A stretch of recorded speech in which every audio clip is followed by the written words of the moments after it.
السلام علیکم رحمۃ اللہ وبرکاتہ۔ کیسے ہوں میرے دوستوں؟ میں ہوں آپ کا اپنا پیارا دوست اسرائیل خان، پھر سے حاضر ہوا ہوں The Real History RS channel لے کر سلطان صلاح الدین ایوبی کی داستان۔ امید ہے میرے دوستوں سلطان صلاح الدین ایوبی کی داستان آپ کو اچھی لگتی ہوگی۔ یہ آپ کا اپنا چینل ہے، اسے لائک، سبسکرائب، کمنٹ، شیئر ضرور کریے گا میرے دوستوں۔ آج کے کردار میں ہے سلطان صلاح الدین ایوبی رحمۃ اللہ علیہ، نور الدین جنگی رحمۃ اللہ علیہ، علی ادریس، علی بن سفیان، غیاث بلبیس۔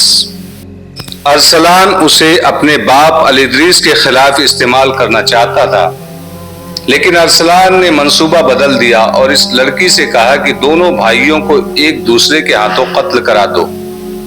ایک ہی رات میں تقریباً 250 اونٹ مرکزی دفتر کے سامنے لائے گئے۔ ان پر غلہ اور خورد و نوش کا دیگر سامان لدا ہوا تھا۔ یہ اونٹ 3-4 قافلوں کی صورت میں مختلف جگہوں سے پکڑے گئے تھے۔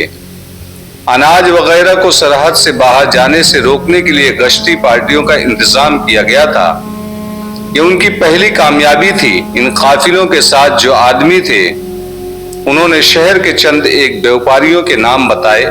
ان بیوپاریوں نے تمام غلہ اور دیگر سامان زیر زمین کر لیا تھا، یعنی چھپا لیا تھا۔ آدھی رات کے بعد وہ یہ سامان باہر کے اجنبی تاجروں کے ہاتھ بیچتے تھے۔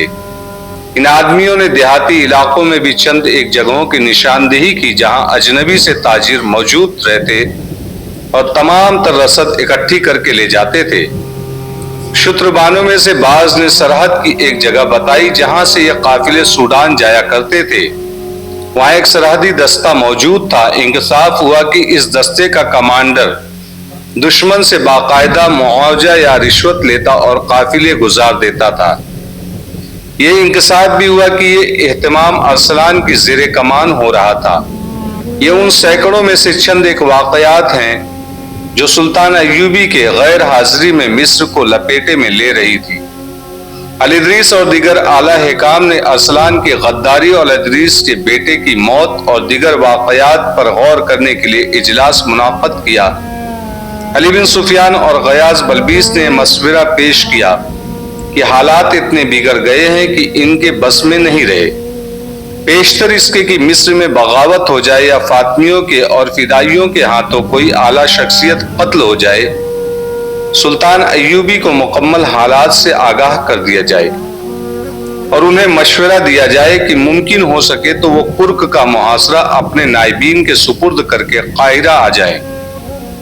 ایک قاصد کو تو پہلے ہی بھیج دیا گیا تھا مگر اسے تفصیلات نہیں بتائی گئی تھی۔ اب سنگین وارداتیں ہو گئی تو اجلاس میں فیصلہ ہوا کہ علی بن سفیان محاذ پر سلطان ایوبی کے پاس جائے۔ کرک کے محاصرے کو 2 مہینے گزر گئے تھے مگر کامیابی کی کوئی صورت نظر نہیں آتی تھی۔ صلیبیوں نے دفاع کے غیر معمولی انتظامات کر رکھے تھے۔ ایک انتظام یہ تھا کہ شہر میں سامان خورد و نوش کا ذخیرہ کافی تھا۔ ایک جاسوس نے اندر سے تیر کے ساتھ پیغام باندھ کر باہر پھینکا تھا جس میں تحریر تھا کہ اندر خوراک کی کوئی کمی نہیں۔ مسلمان باشندوں پر اتنی سخت پابندیاں عائد کر دی گئی تھی کہ ان کے گھروں کی دیواریں بھی ان کے خلاف مخبری اور جاسوسی کرتی تھی۔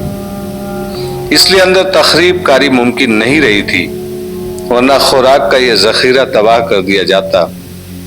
شہر میں سلطان ایوبی کے جاسوسوں کی بھی کوئی کمی نہیں تھی۔ وہ کبھی کبھی رات کے وقت تیر کے ساتھ پیغام باندھ کر اور موقع محل دیکھ کر باہر کو تیر چلا دیتے تھے۔ فوجوں کو حکم تھا کہ ایسا تیر نظر آئے تو وہ اپنے کمانڈر تک پہنچا دے۔ صلیبیوں نے محاصرہ توڑنے کی کوشش ترک کر دی تھی۔ وہ سلطان ایوبی کی طاقت زائل کرتے جا رہے تھے۔ سلطان ایوبی ان کی چال سمجھ گئے تھے۔ اس کے جواب میں انہوں نے بھی اپنا طریقہ بدل دیا تھا۔ صلیبیوں کی یہ کوشش ناکام ہو چکی تھی کہ انہوں نے باہر سے حملہ کیا تھا۔ سلطان ایوبی اس حملے کے لیے تیار تھے۔ انہوں نے نہایت اچھی چال سے اس فوج کو گھیرے میں لے لیا تھا۔ اس فوج کو گھیرے میں آئے 1.5 مہینہ گزر گیا تھا۔ گھیرے میں آئی ہوئی فوج گھیرا توڑنے کے لیے ہر طرح حملے کر رہی تھی۔ سلطان ایوبی اس کا کوئی حملہ کامیاب نہیں ہونے دیتے۔ البتہ گھیرا کئی میلوں پر پھیل گیا تھا۔ وہ علاقہ سرسبز تھا، اس لیے سلیبیوں کو پانی اور جانوروں کو چارہ مل جاتا تھا۔ ان کے جانور مرتے تھے تو اسے وہ کھا لیتے تھے، مگر یہ کافی نہیں تھا۔ ہزاروں گھوڑوں اور اونٹوں کے لیے یہ چارہ کافی نہیں تھا۔ پانی کے لیے وہاں کوئی ندی یا دریا نہیں تھی۔ 3-4 چشمے تھے جن میں سے 2-1.5 مہینے میں بھی خشک ہو گئے تھے۔ صلیبی سپاہیوں میں بددلی پیدا ہو گئی تھی، بزدل ہو گئے تھے، انہیں غذا بہت کم ملتی تھی اور پانی کے لیے بہت دور جانا پڑتا تھا۔ رات کو سلطان ایوبی کے چھاپا مار گروہ ان پر شب خون مارتے اور نقصان کرتے رہتے تھے۔ 1.5 ماہ سے یہ فوج آدھی رہ گئی تھی، ان کے جانوروں میں بھی دم نہیں رہا تھا۔ صلیبی حکمران ریمانڈ جو اس فوج کا کمانڈر تھا، سخت پریشانی کے عالم میں انتظار کر رہا تھا کہ صلیبی حملہ کر کے اسے سلطان ایوبی سے چھڑائیں گے، مگر اس کی مدد کو کوئی نہیں آیا تھا۔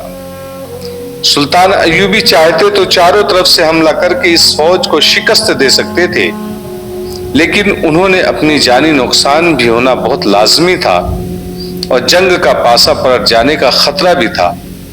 سلطان ایوبی اپنی طاقت ضائع نہیں کرنا چاہتے تھے۔ وہ صلیبیوں کو آہستہ آہستہ مار رہے تھے۔ انہیں یہ نقصان ضرور ہو رہا تھا کہ ان کی فوج کا تیسرا حصہ اس صلیبی فوج کو گھیرے میں رکھنے میں الجھ گئی تھی۔ انہیں وہ شہر کے محاصرے کی کامیابی کے لیے استعمال نہیں کر سکتے تھے۔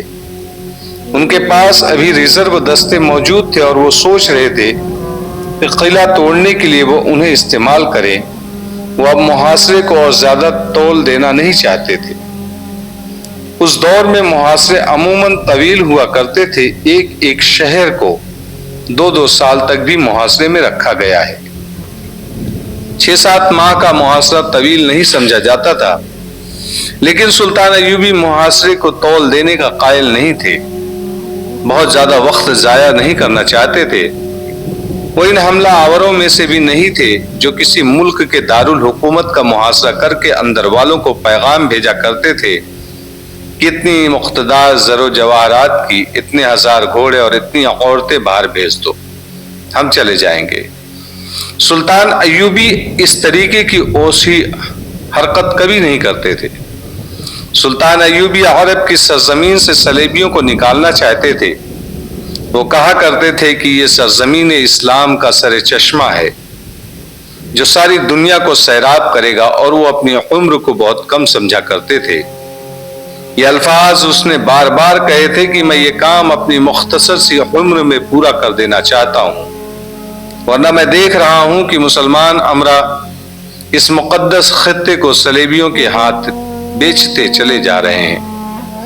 ایک رات وہ اپنے خیمے میں گہری سوچ میں کھوئے ہوئے تھے۔ انہوں نے یہاں تک سوچا تھا کہ قلعے کے ارد گرد سے اتنی فراخ سرنگیں کھدوائی جائے جن میں پیادہ سپاہی گزر سکے۔ کچھ اور طریقے بھی اس کے ذہن میں آئے۔ وہ اب چند دنوں میں کرک پر قبضہ کر لینا چاہتے تھے۔ اس کیفیت میں علی بن سفیان ان کے خیمے میں داخل ہوا۔ اسے دیکھ کر سلطان ایوبی خوش نہیں ہوا، کیونکہ اسے اطلاع مل چکی تھی کہ مصر کے حالات خطرناک مرحلے میں داخل ہو چکے ہیں۔ چہرے پر تشویش کے آثار لیے سلطان ایوبی علی بن سفیان سے بغل گیر ہوئے اور کہا، تم میرے لیے یقیناً کوئی خوشخبری نہیں لائے۔ علی بن سفیان نے کہا، بظاہر خیریت ہے، مگر خوشخبری والی بات بھی کوئی نہیں۔ اس نے مصر کے حالات اور واقعات سنانے شروع کر دیے۔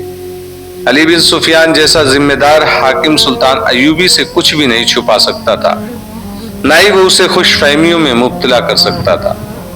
حالات کا تقاضا یہ تھا کہ لگی لپٹی رکھے بغیر بات کی جائے۔ علی بن سفیان نے تقی الدین کی غلطیاں اور سلطان ایوبی کی بھی 1-2 غلطیوں کا کھل کر ذکر کیا۔ ارسلان کی غداری کا قصہ اور الادریس کے جوان بیٹوں کی موت کا حادثہ سن کر سلطان ایوبی کے آنسو نکل آئے۔ اگر ارسلان مر نہ چکا ہوتا تو سلطان ایوبی کبھی یقین نہ کرتے کہ اس کا یہ حاکم جسے وہ اپنا وفادار اور دوست سمجھتا تھا غداری کر سکتا ہے۔ اس سے پہلے بھی 2 دوست اس سے غداری کر چکے تھے۔ اگر ارسلان ذرا سی دیر اور زندہ رہتا تو باقی راز بھی بے نقاب کر دیتا۔ علی بن سفیان نے کہا، اس کے آخری فقرے سے جو موت نے پورا نہ ہونے دیا، صاف ثبوت ملتا ہے کہ مصر میں بغاوت ہونے ہی والی ہے۔ مصر میں ہماری جو فوج ہے اسے ذہنی لحاظ سے پست کر دیا گیا ہے۔ میری جاسوسی بتاتی ہے کہ کماندار تک غلط فہمیوں میں اور بے اطمینانی کا شکار ہو گئے۔ فوج کے لیے غلہ اور گوشت کی قلت پیدا کر کے یہ بے بنیاد روایت پھیلا دی گئی ہے کہ تمام تر رسد محاذوں پر بھیجی جا رہی ہے، اور یہ بھی کہ فوج کا مال حاکم بیچ کر کھا رہے ہیں۔ دشمن کی سازش پوری طرح کامیاب ہے۔ دشمن کی سازش اس ملک میں کامیاب ہوتی ہے جہاں کے چند ایک افراد دشمن کا ساتھ دینے پر اتر آتے ہیں۔